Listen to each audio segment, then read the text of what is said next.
My name is Sandra, otherwise known as Craig's mum. I was born just after the Second World War in Somerset. From the age of 5, I grew up in South London and moved to Essex in 1976, where I met my husband Ed. We married in 1978 and moved with work to Suffolk 36 years ago. My testimony is titled Battles and Blessings, as my whole life has been just that. The first few years of my life was one of privilege.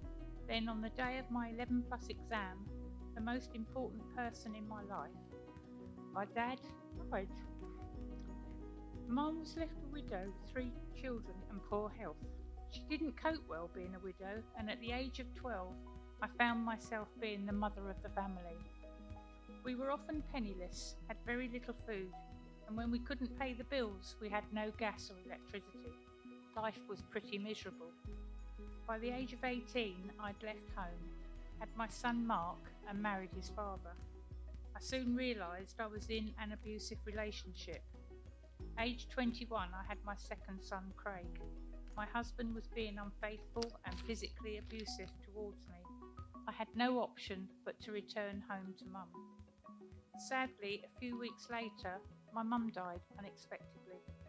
And once again, I was alone and caring for my 2 sons and now 2 sibling brothers. For the next 8 years, I got on with life the best I could, working hard to provide for my family. I admit I made mistakes along the way, but all I ever wanted was the best for my children.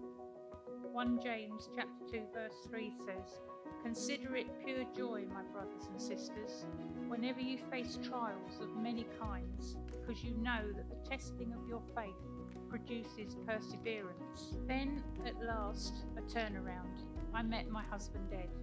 We married in 1978 and went on to have a son, Jamie.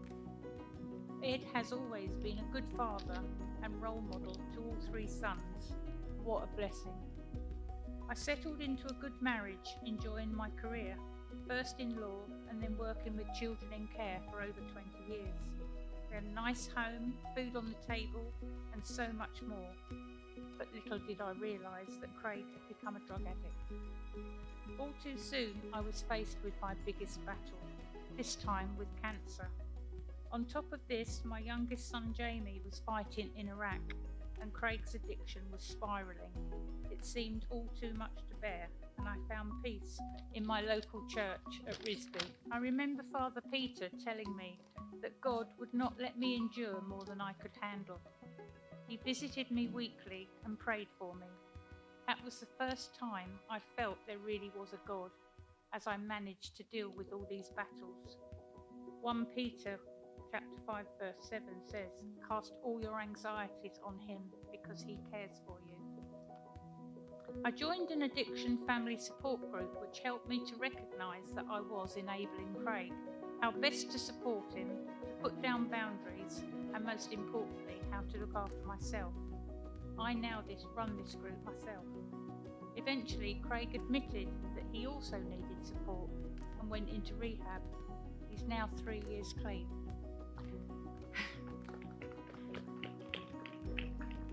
At the start of his journey of recovery, Craig attended this church here at Wesley and challenged me to read a Bible plan with him and invited me to come to church too. I was overjoyed when he gave his life to Jesus and was himself baptised.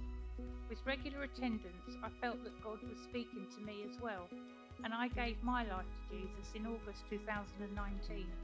I have since had the regular support and love of my Care and Grow group, good Christian friends and family.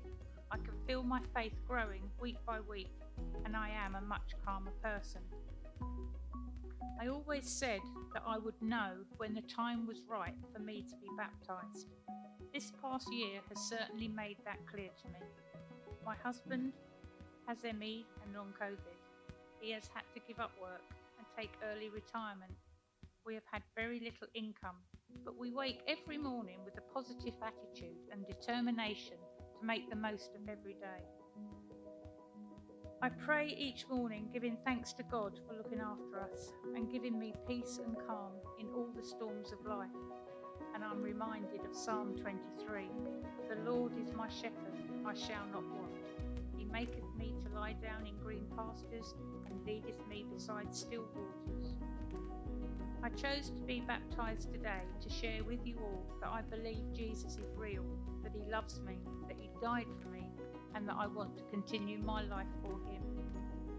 You need to go through uncomfortable situations in life to learn how to deal with them. Now the blessings far outweigh the battles. Thank you.